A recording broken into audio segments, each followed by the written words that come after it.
I'm Sam. Welcome to Baseline Unknown. Baseline Unknown will be showing you the most raw and real parts of being chronically ill. We will do our best to add every trigger warning necessary, but it is possible that we could miss something. Please proceed with caution and stop engaging if certain topics begin to trigger you. Your mental and physical health is what matters most. If you are not ready for this type of content, please listen to your body and come back when you are ready. Nothing stated by Baseline Unknown or Winner to Champion will ever be medical advice. Always consult your providers and care teams before adding anything to your self-care routine. In this video, I'll be going over how I track my medical history and why I track my medical history for my safety and for my providers. I've made this resource free for you guys in my bio and in the caption. It's pretty simple. Change this, use it as a template, make it your own. This is just how I do it. You can put it in a journal. You can download it into GoodNotes and you can just write on here, or you can change it and just use this as a template in GoodNotes or any comparable app that you use for a tablet. So let's just jump into it.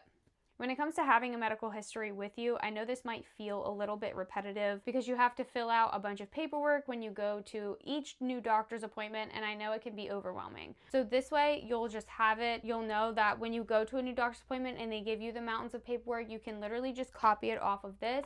Or if you're having a really hard time, you could really just staple this and give it to them in an emergency when you're not able to fill out that paperwork. The things that I keep in my medical history, I keep my current diagnoses, and I also have the provider's name that either diagnosed me with that or is treating me for that in that section. And then if you want to, you can put the year that you were diagnosed, as much detail as you feel is necessary. And then we have current working diagnoses. Again, this next episode of Baseline Unknown is about living undiagnosed. So if you have a working diagnosis, you can make your new providers aware that this is something that you're thinking you might have, you don't know yet, you need more testing, blah, blah, blah. Put as much detail, again, as you think is necessary for that box. Then there's, of course, the current medication box. For your current medications, I would put dosage, time of day, how many times of day, and the full name of the medication, because that will make it a lot easier for the nurses to look it up when they ask you what the medications are. You can spell it, you have it right here.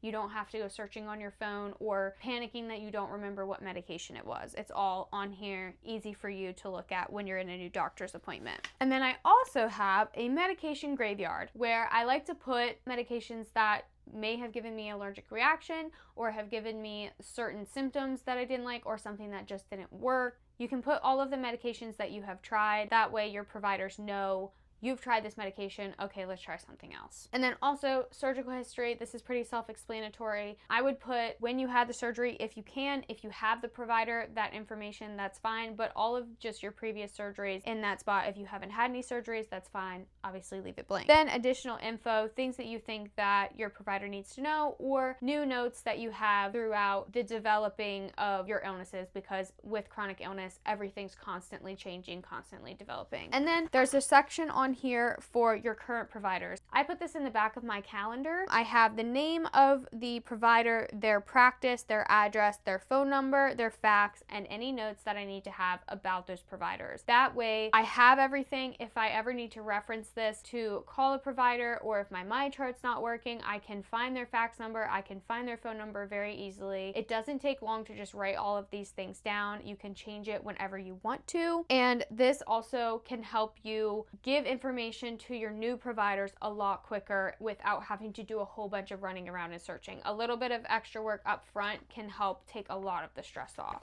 I think that's pretty much everything for medical history. There is more information on the first half of the PDF. It explains everything in writing, how I do things. Please read the triggers. Don't forget to like and subscribe. The next episode of Baseline Unknown will be out Thursday, February 5th. So don't forget to check out that video. It has more on living undiagnosed. There are 3 other resources that are free and are linked in my bio and the caption, and they also have their own individual videos. So please watch those if you want to use those resources. Thank you so much. I love you. Bye.